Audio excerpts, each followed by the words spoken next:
Big changes are coming for the LA Chargers this offseason, and after the way this season ended, it's clear what needs to happen. Let's explore what is going on after the brutal loss against the Texans in the playoff contest. What's up, Chargers fans? Welcome to the NFL Playbook Chargers. If you're new here, don't forget to hit that subscribe button. This channel is all about breaking down everything you need to know about the Bolts. It's always tough to see your team lose, but there are plenty of reasons for Chargers fans to feel optimistic. This was year one under Jim Harbaugh.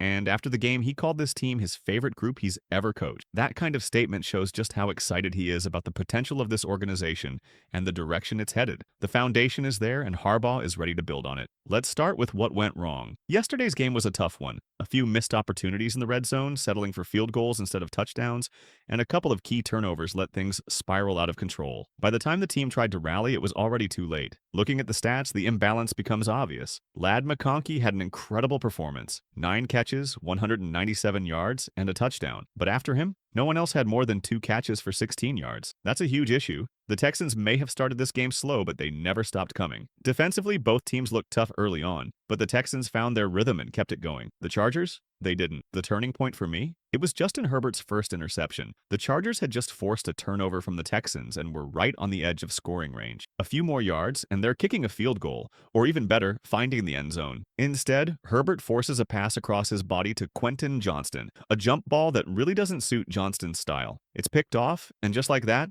instead of a 10-0 or 13-0 game, the momentum completely shifts. Justin Herbert, as always, owned up to his mistakes, saying he needed to make smarter decisions like throwing the ball away when the pressure was too much. But let's be real.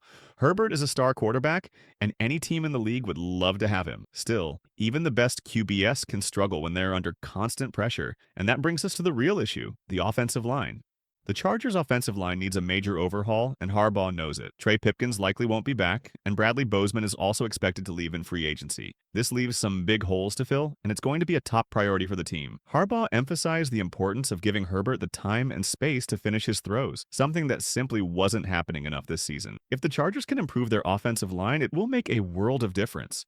Not just for Herbert, but for the entire offense. Looking ahead, the plan seems clear. Free agency will likely bring in a reliable running back to balance the offense. The draft will focus heavily on the offensive line, with picks targeting positions like tackle and guard. There's even talk of grabbing a top-tier tight end like Colston Loveland from Michigan. Loveland is the kind of player who can block effectively while also being a major threat in the passing game. Adding a player like that could be a game changer, giving the Chargers offense more versatility and unpredictability. Harbaugh's track record speaks for itself. At Michigan, Stanford, and even with the 49ers, his teams were built on strong fundamentals, especially in the trenches. He knows the importance of running the ball effectively, and he'll do whatever it takes to make that happen. If the Chargers can upgrade their offensive line and add a few key pieces, this team could look very different and much more dangerous next season. It's also worth noting how much the Chargers have matured as a franchise. It took just 1 year under Harbaugh to start turning things around, and that's a big deal. The AFC West is no cakewalk, with the Chiefs always at the top, the Broncos showing promise,